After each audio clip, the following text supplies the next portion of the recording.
Well, good morning or good afternoon, depending on what time zone you're in, and welcome to the National Press Foundation. I'm NPF's president, Sunny Efran, coming to you from the Evelyn Y. Davis studios in Washington, D.C., where we are waiting for President Volodymyr Zelensky to address Congress shortly on the trade situation. Today, we're talking about how the war in Ukraine is remaking international trade, and particularly the role of China in that. There will be plenty of time for questions. I know you have many, and you do not need to wait until the speakers finish to join the conversation. Please just drop your question into the chat or raise your Zoom hand. And I'd like to thank our sponsor, the Hinrich Foundation, which is underwriting both this webinar series and an award for journalists, the Hinrich Award for Distinguished Reporting on International Trade. And I'd also like to announce that we are running an in-person fellowship in Singapore in July for 20 journalists to learn more about international trade and the New World Order. All expenses will be covered, and this fellowship is open to reporters and editors from all media so long as you are based in Asia. The deadline to apply is April 14, and you can find that on our website.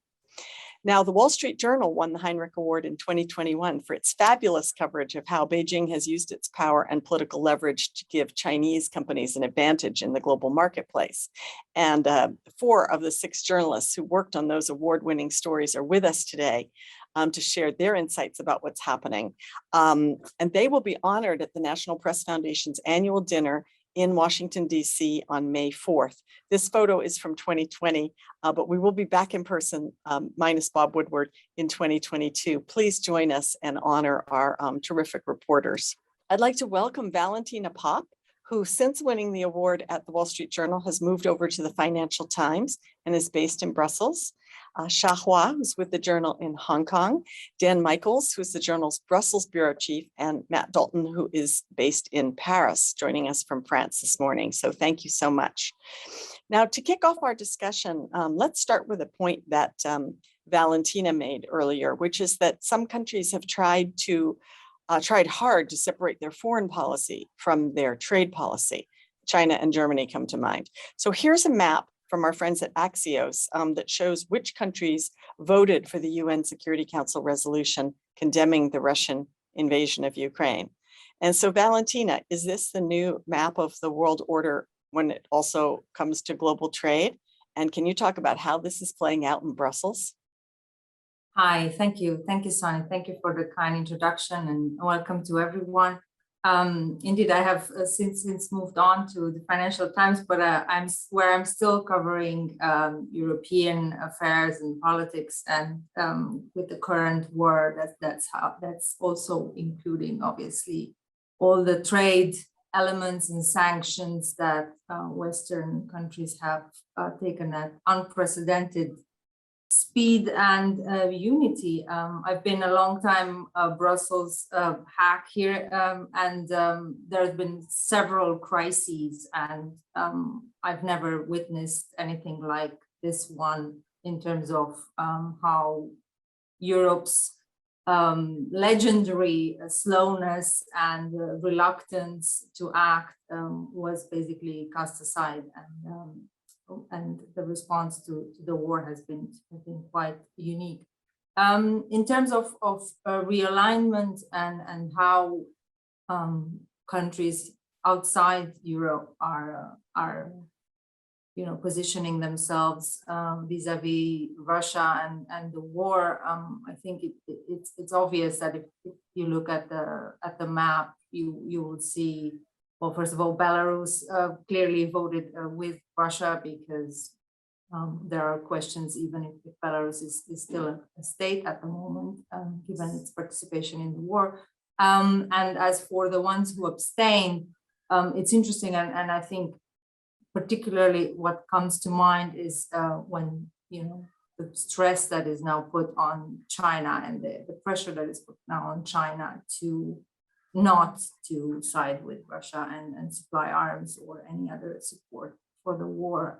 And I think one of the messages that you hear here in Brussels often is that the close coordination between the US and the EU on sanctions was also a message to China that this can happen to China as well. Now, how feasible that actually is, given the economic intertwinedness both of the US economy and the EU economy with China, that's a different question. But definitely, this was one of the messages that you hear was repeated.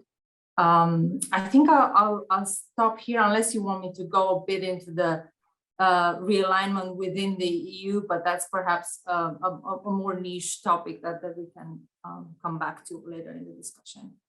Well, before we go further, I'd just like to talk about the upcoming events. We have an EU-China summit April 1st in Brussels. Can you talk about how I know it's very hard to predict even a day ahead, but can you talk about how you think that's going to play out and what are the issues that are going to come up there? So what happened in EU-China relations is that before the pandemic, late 2019 in December, there was this push from then Chancellor Angela Merkel and the EU officials here to start preparations and work on a comprehensive trade and investment agreement with China. And it was quite controversial at the time.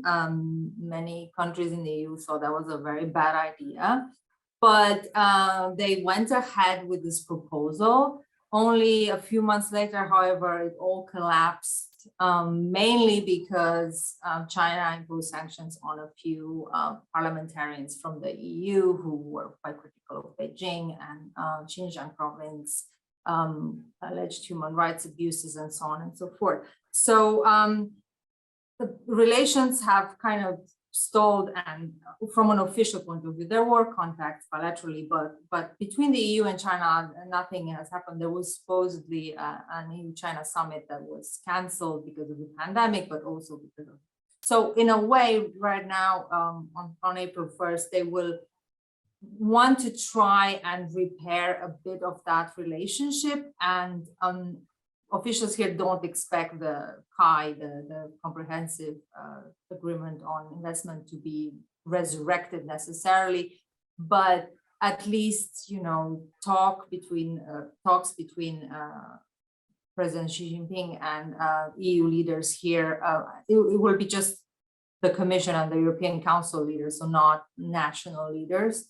And it's a video call, but I think they would want to signal that Europe is not necessarily hostile, or that because of the new situation created by the war in Russia, that the Europeans are now also gung-ho on punishing China in any way. I think there's a bit of a nuance there that they will try to convey. Xiahua, thank you for joining us from Hong Kong.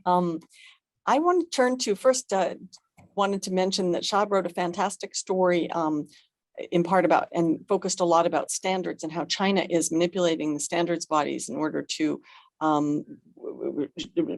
shape the playing field to its advantage. So Valentina just talked about Germany. Let's turn to Germany just for a moment while we're on the EU angle. What's happening with China-German cooperation when it comes to standards and other issues? And what did China learn from the Germans? How do you see this playing out, China-Germany relationship? China and Germany have had this very interesting, I guess, frenemy thing going on for a while, because obviously China really wants to buy machines, and the one country that really likes to produce a lot of machines is Germany.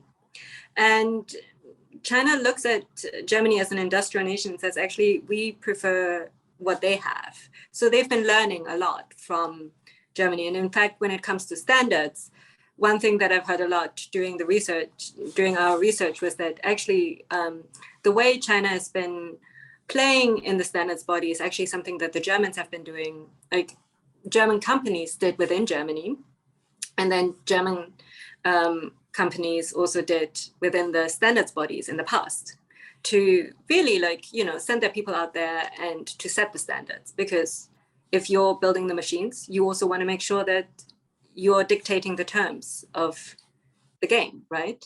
And I think for a long time, German companies looked at China and said, well, it's just a huge market, it's a huge opportunity, let's cooperate and let's go in there and get as much as we can. But over time, I think they've also realized that China is a real competitor and may actually one day, take over. Not just with high-speed railways, which is still a sore point, or solar panels, but maybe also in the future with cars or other German machines that they really feel very strongly about. So, and this rethinking has been going on maybe for the last 3-4 years, that they've become a lot warier of China. And I think in the past, the German Development Agency, that is known as GIS, had this industrial cooperation going on with China. And the idea was, since both of us produce so much, why don't we set standards together and work on them?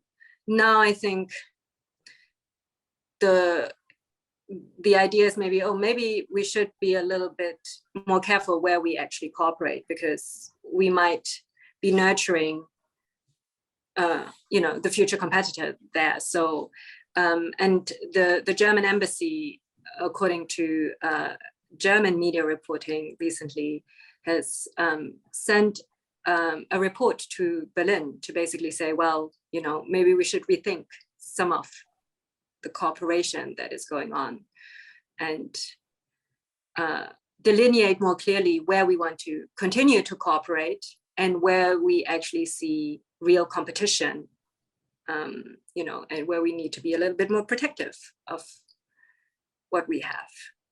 Well, thank you.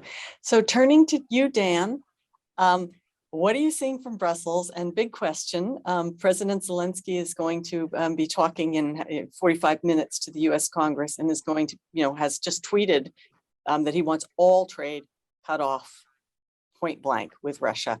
I imagine he'll be asking for that as well as the no-fly zone this morning. Tell us how this is all going to play out in Europe, and what happens to the international trade order if with these demands that all trade with Russia cease. Well, it's pretty clear over recent weeks that, with the US, NATO unwilling to get involved in a hot war with Russia over Ukraine, trade and economic warfare has emerged as the weapon of choice. The US and EU have imposed on Russia and also Belarus really unprecedented sanctions. The US and EU have sanctioned the Russian central bank. They've cut Russian banks out of most Russian banks out of the world banking system, and imposed restrictions on exports to Russia. And this has had an enormous impact.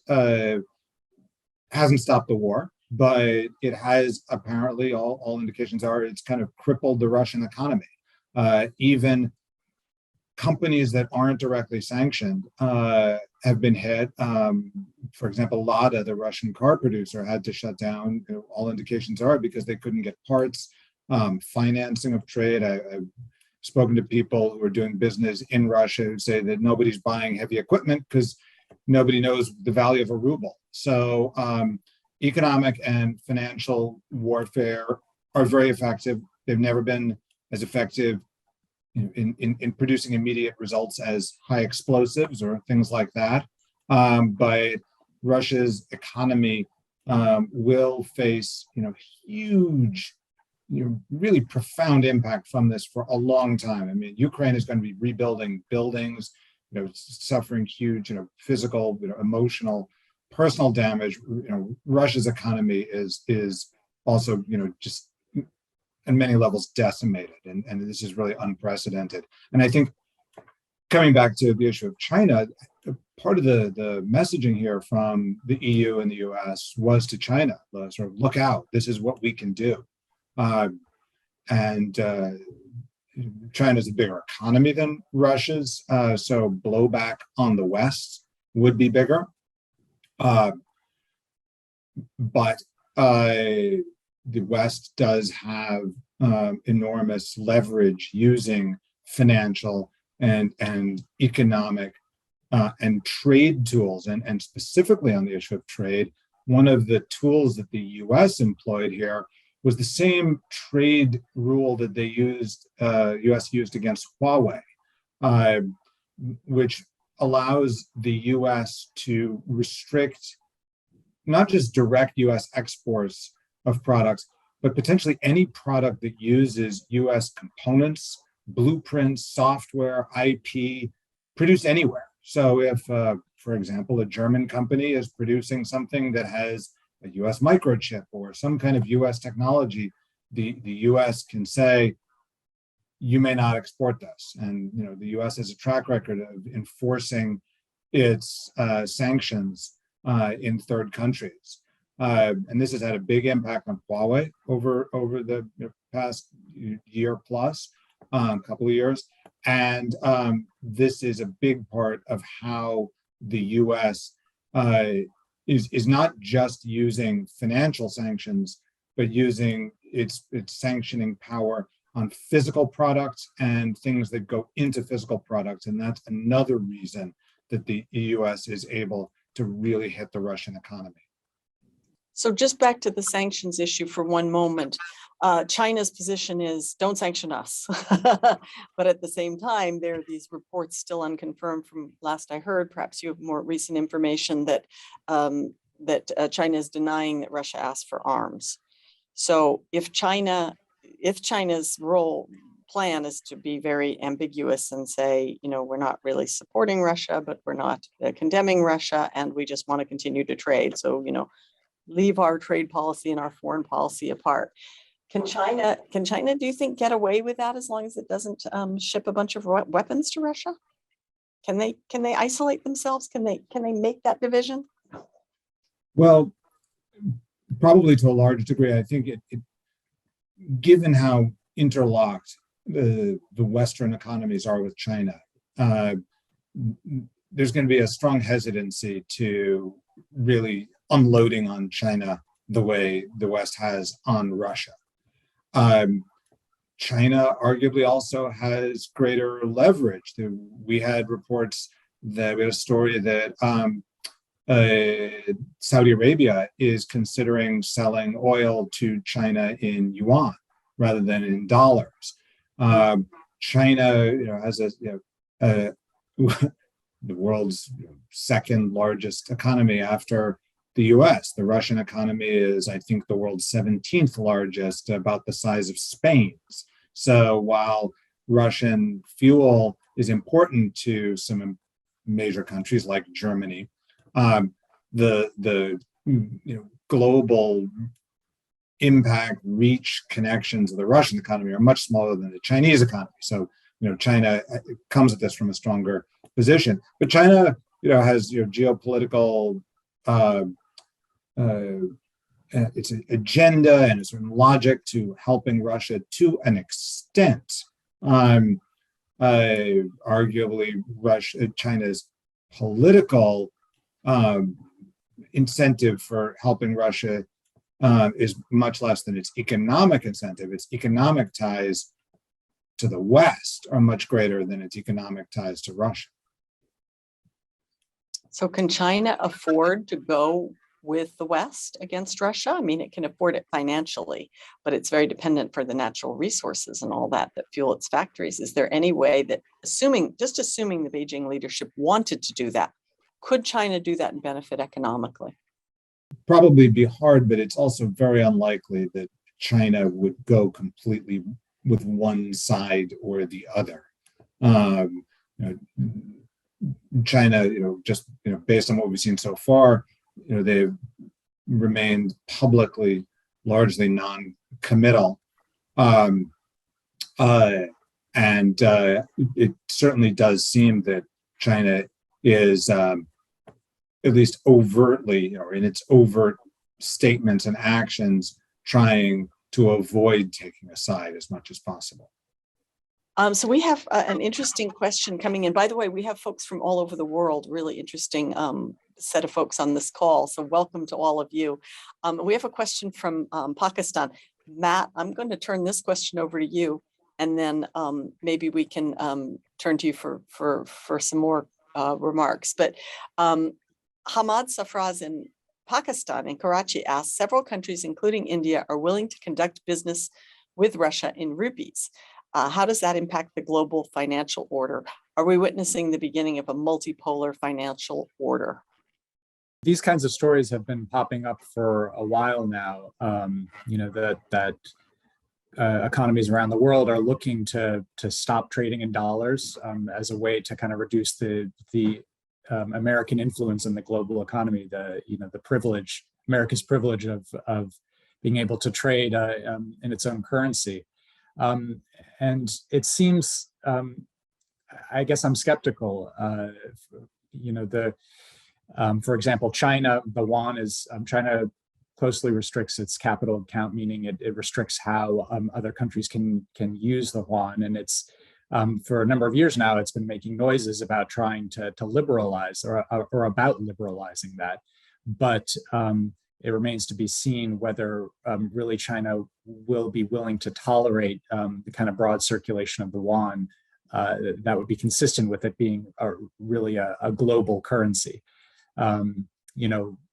Russia has said since its invasion that it does have yuan in its reserves, and that it would be, and that it wants to use them to do global trade. But that's a pretty it's still a small percentage of its reserves, and whether China would be willing to tolerate that kind of position. And also we, as Dan I think mentioned, we had a story that Saudi is considering trading, selling oil in yuan, and you look at the consequences of that, and if Saudi really goes full bore with that, they're going to be accumulating huge amounts of yuan because they run this big trade and current account surplus with China, and that's going to be risky for the yuan is a much less tradable currency. It's much more volatile. It's going to be a big risk for Saudi Arabia. So I think there's a lot of skepticism about whether these noises, which kind of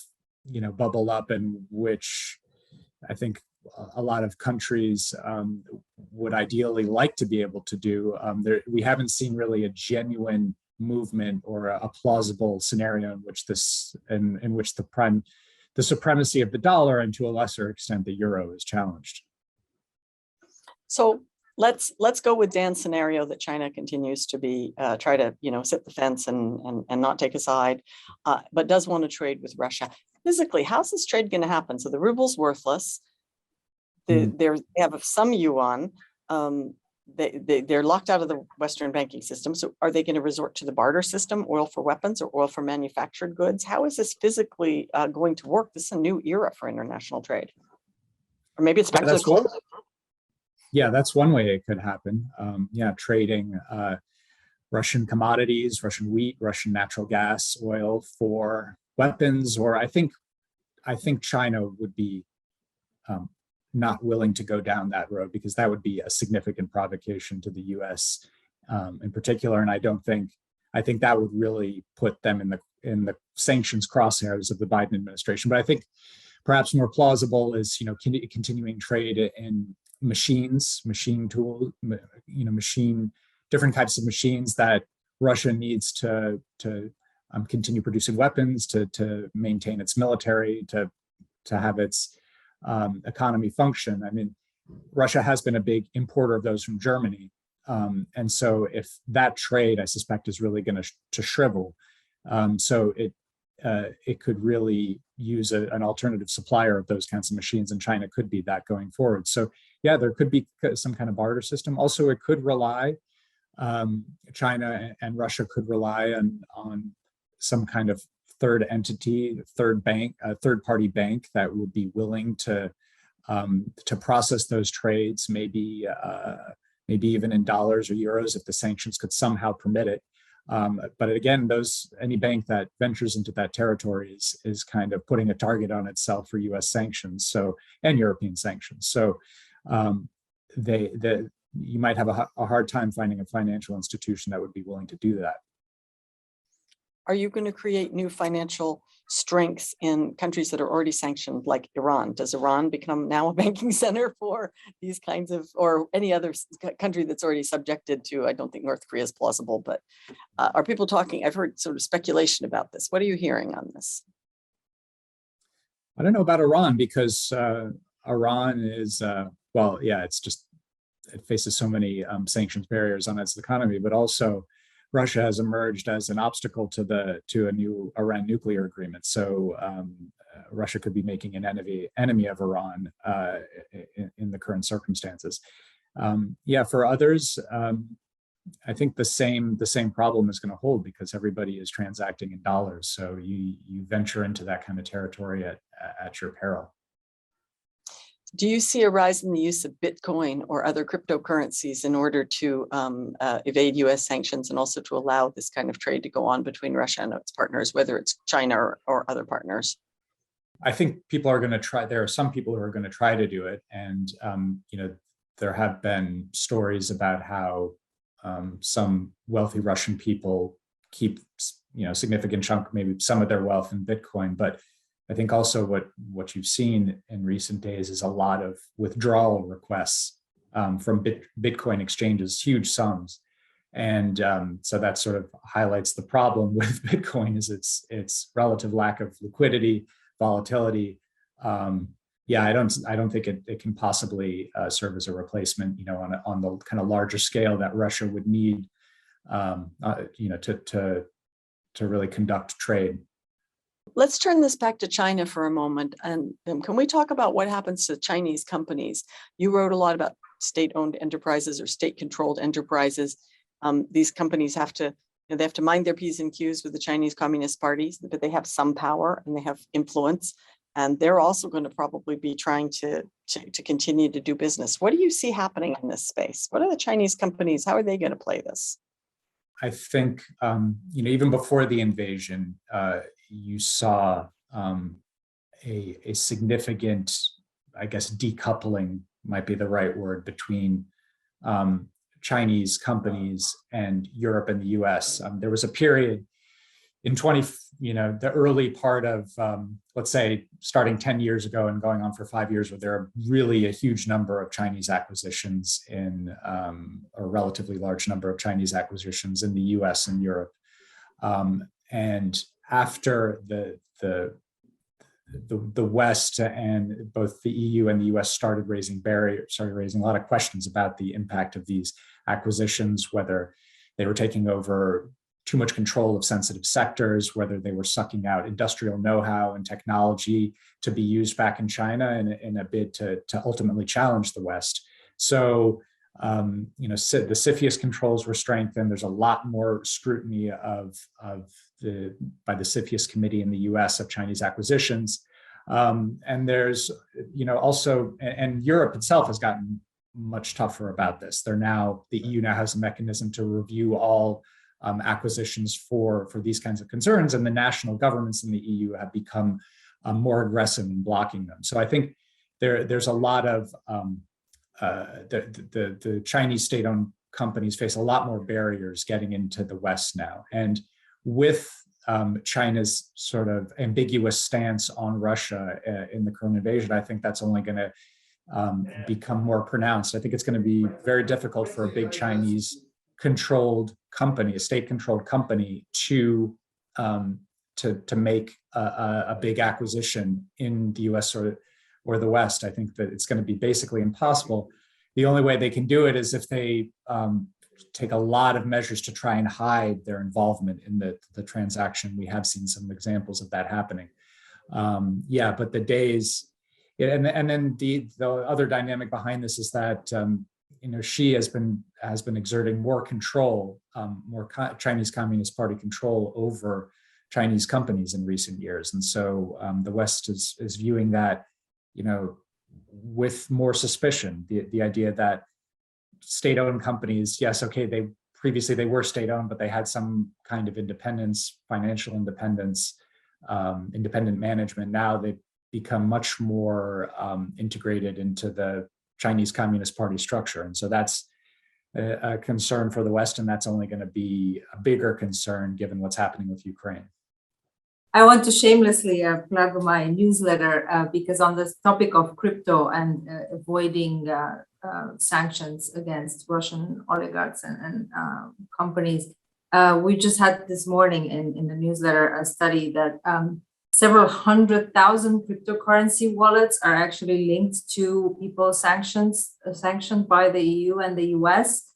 And there is a lot of a flurry of meetings and trying to coordinate between finance ministers and treasury types to crack down on this loophole because it's an obvious problem.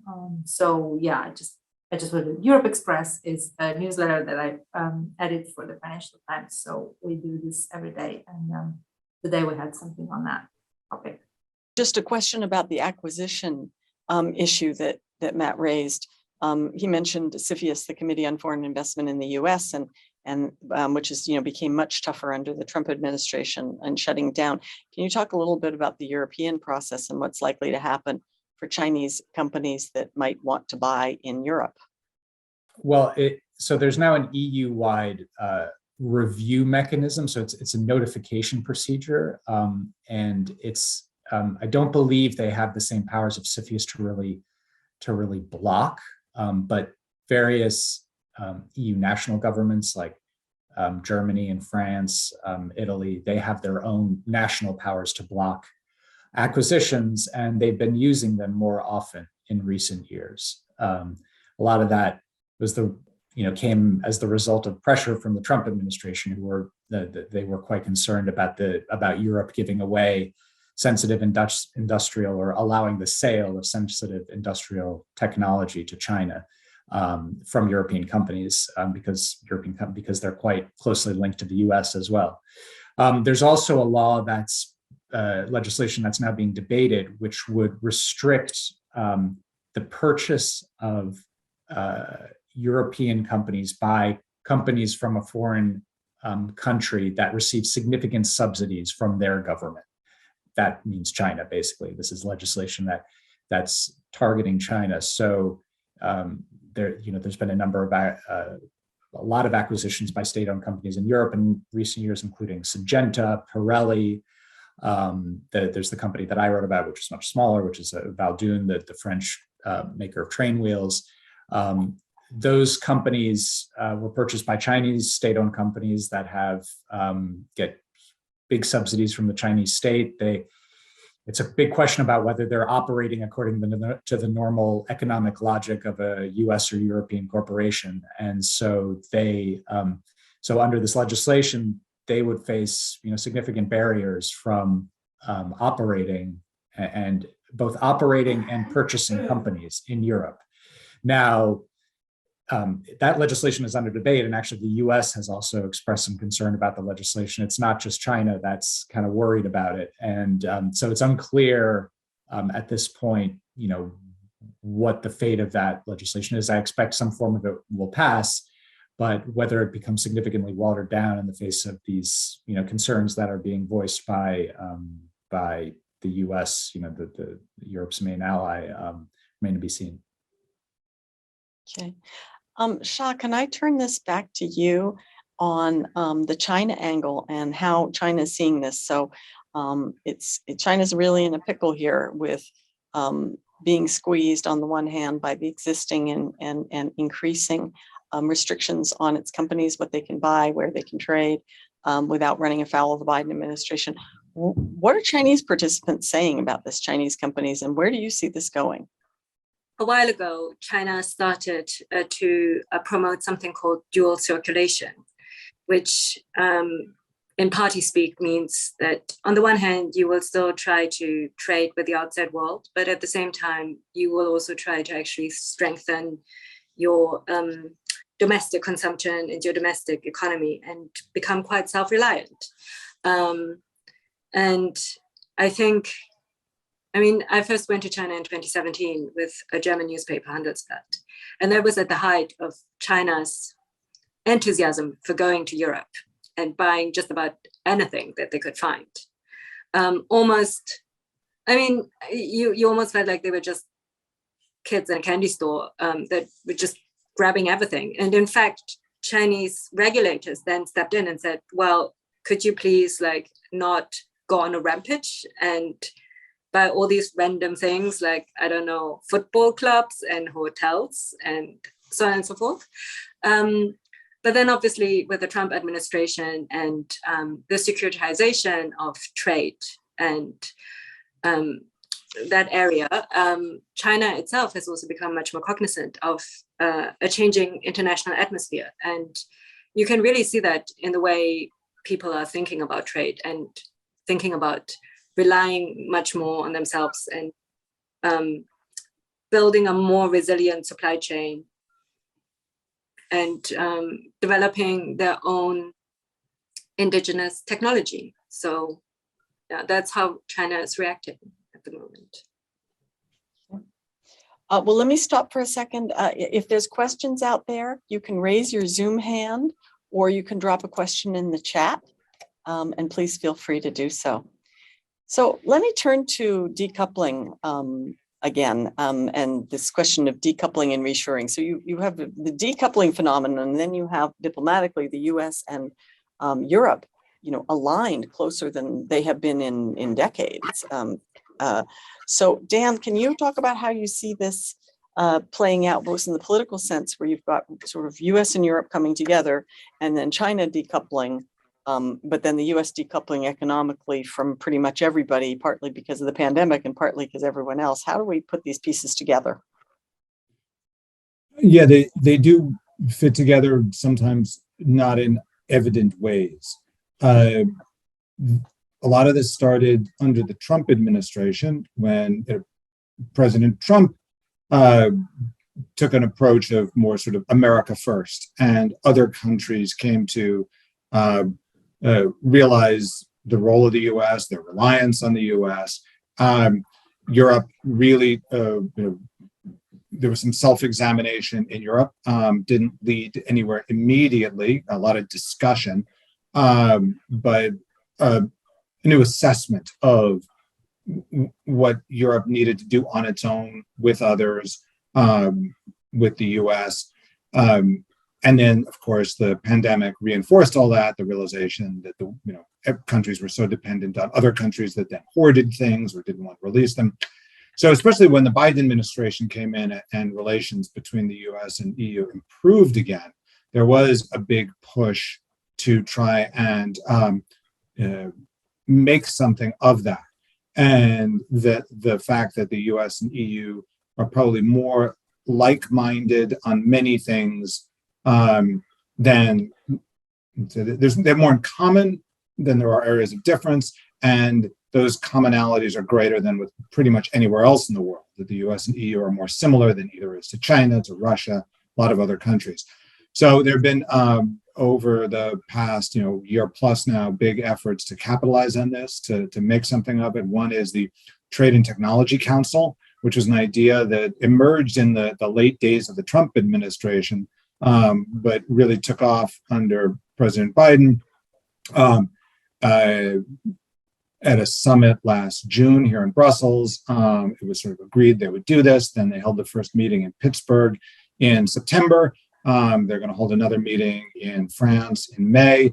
And it's focused largely on its trade and technology, but not so much issues of today, but future issues like how to regulate artificial intelligence and standards, industrial standards for emerging technology. So maybe not 5G, which is already well established, but maybe 6G and beyond that. And so this is one forum that allows the US and EU to try to align their positions on issues of economic, geostrategic issues of global significance. It started out pretty much as a way to align against China, but clearly it also allows them to align against Russia. And presumably the next time they meet in May, there will be something that reflects on Russia. But it also fits within greater cooperation between the US and EU. Last June, you had sort of an armistice on the 17-year-long World Trade Organization fight between the US and EU over subsidies to Boeing and Airbus. And that, while it's not resolved, at least the tension is much lower there. You had a deal on green steel, on steel import tariffs that Trump had imposed tariffs on steel and aluminum imports to the US based on the argument that they posed a national security threat to the US. European countries said, excuse us, we're allies in NATO. How do we pose a national security threat? So they tried to unwind that, and the way they did it was sort of couching it all in environmental terms. So there was that deal. There have been other similar areas where the US and EU have come together. There are areas where they still need to. Data privacy is a huge issue that's unresolved. But a lot of these are political issues that center around an economic or business question.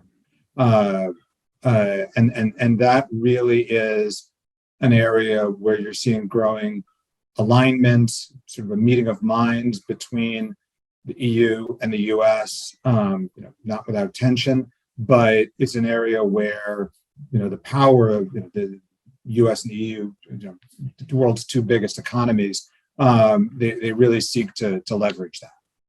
I'd like to turn in our remaining time to advice for, I'm sorry, we have a question, advice for journalists and on how to cover all of this.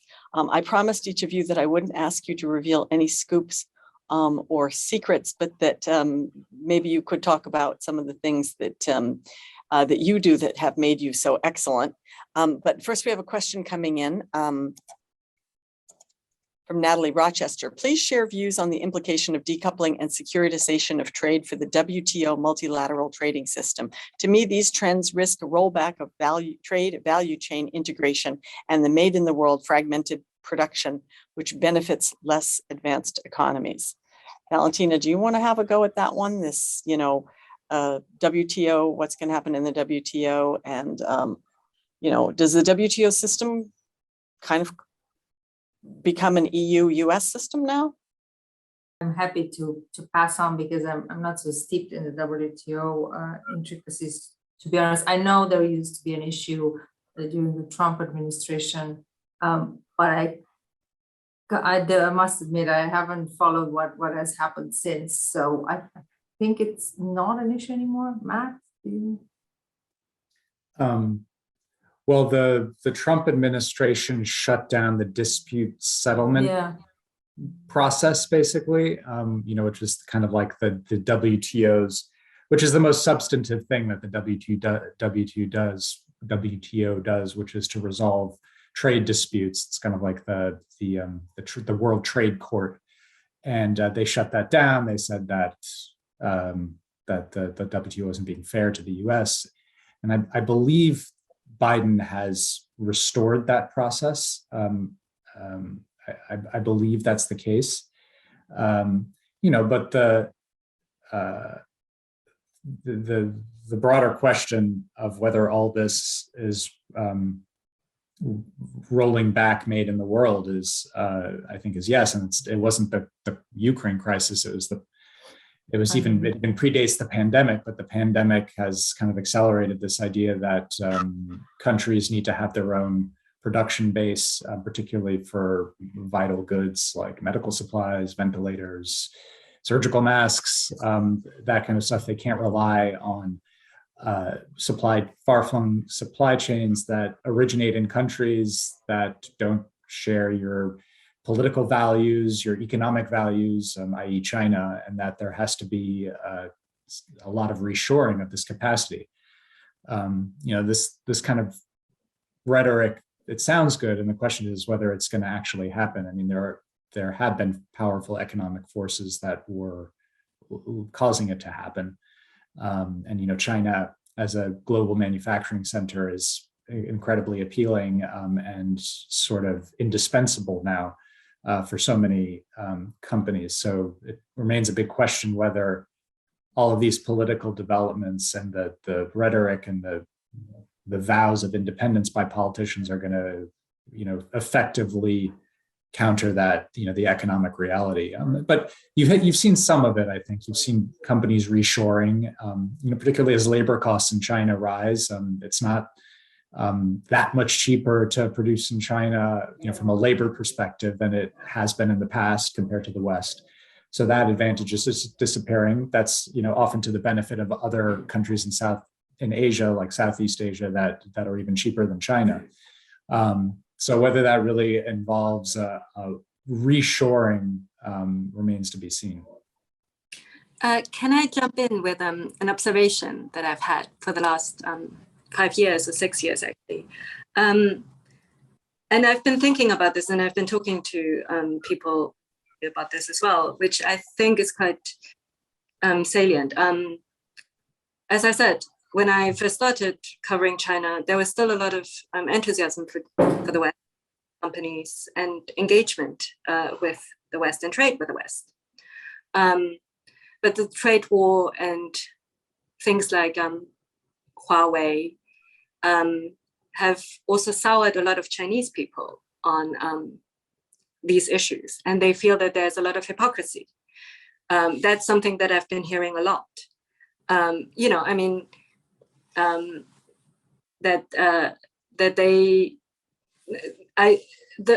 sentence that I've heard once was, the US and the European Union are fine as long as we produce shoes and socks, but we are not supposed to produce anything of high value.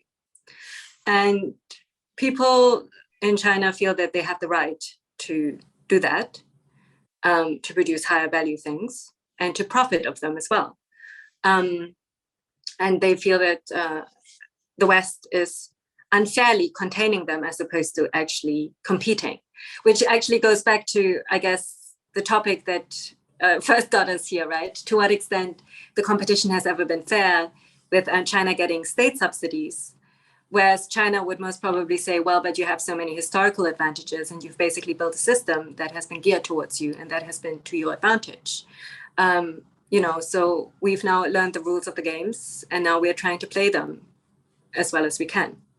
And this is actually an argument that I've also heard a lot, that while Russia is a spoiler state, China is actually a revisionist player. It actually just wants a bigger seat at the table as opposed to completely upend the system. At the moment, we don't know where it's going. What I was just thinking about is that perhaps also not everything that is said or presented as a new policy. I'm thinking now specifically in Europe of what politicians call this Europe, sovereign Europe, or basically it's a new form of protectionism.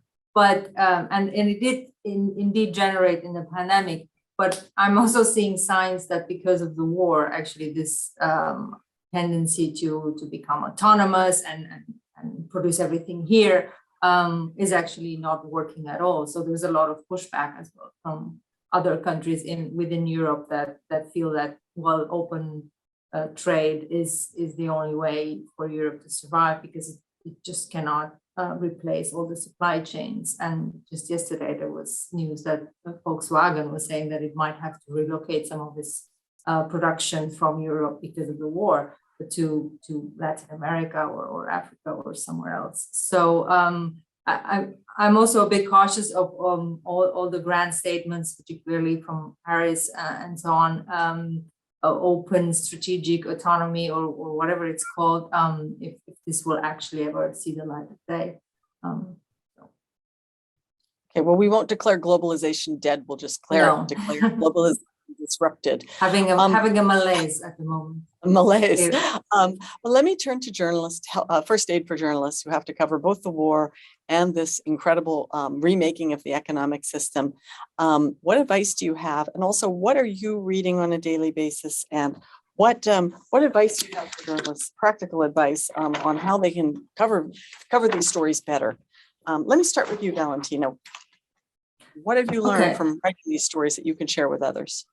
I mean, if you're a journalist covering stories, I'd say always keep an open mind. You never know where you will get your story from. It so happens that on the story that I worked on with Shah and Dan, it was a completely off-field remark by one of the companies involved that triggered this whole inquiry and our reporting into how China behaves in standards organizations. So it wasn't something that we planned. It just kind of I had a discussion with a company, and the details were quite surprising and juicy, if you will. In terms of what I read, well, I mean, obviously we'll all have to beat our own drums here. So I would recommend the Financial Times, but obviously also the Wall Street Journal.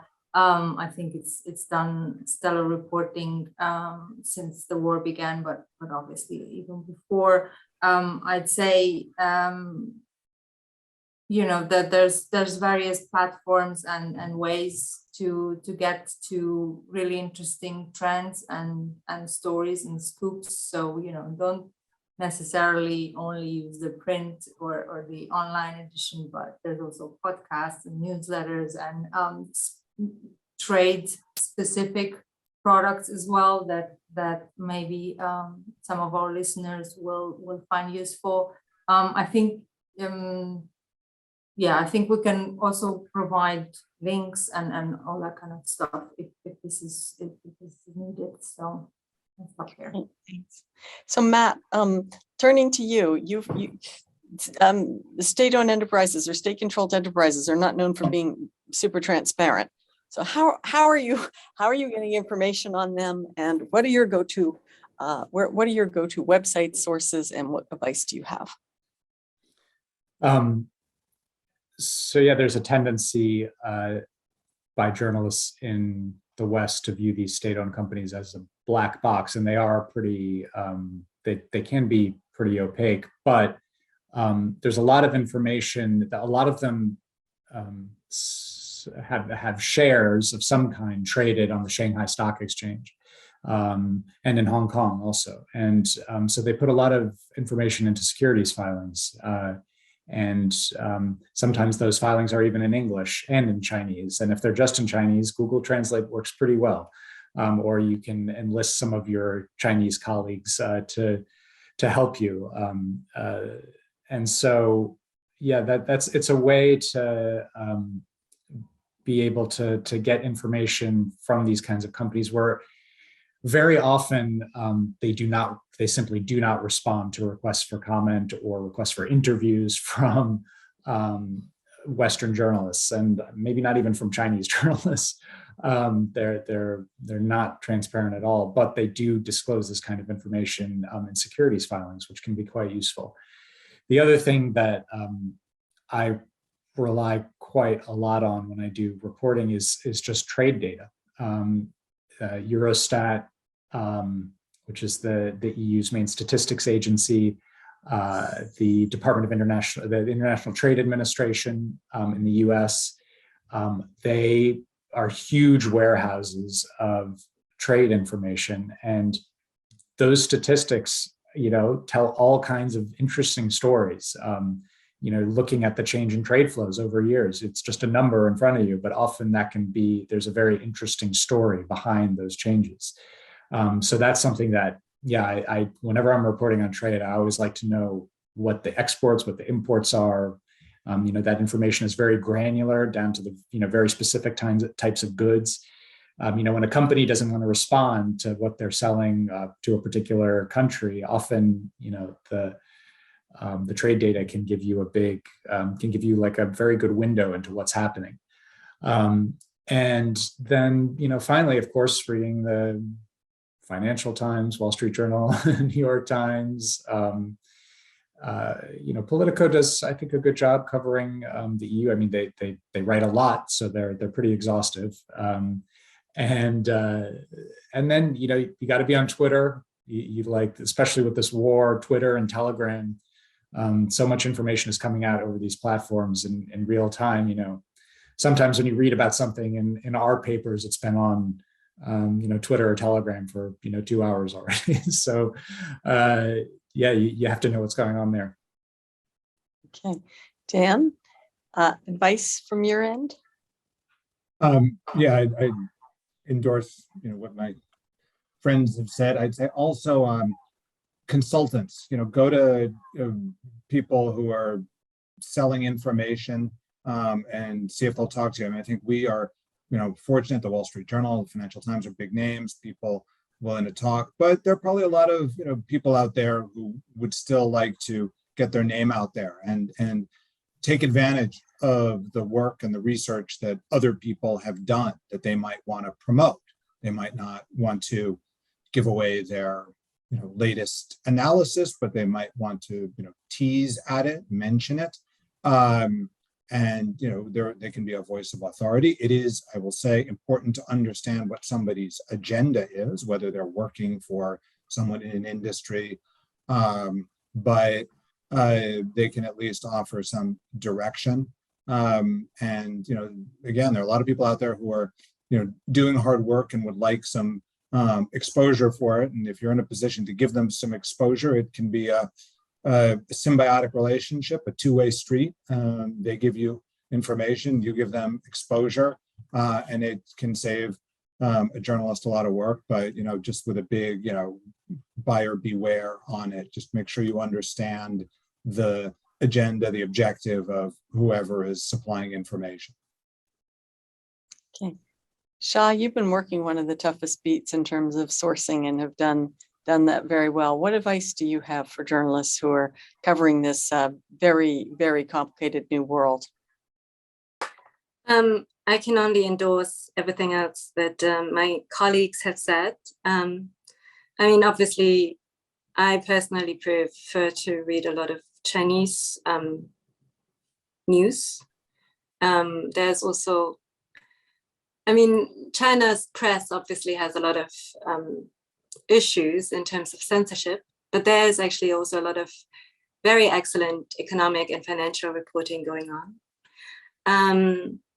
And to maintain your sources, because there's still people who are willing to talk to you. And I would also say that often China isn't what you think it is, and then what your theory is after you've made your second guess, and it often reveals itself over time. And to stay open, to be surprised. Well, I want to thank all of you for your excellent reporting, for keeping the world up to date on this incredibly fascinating and complicated subject. Congratulations again, and thanks for joining us.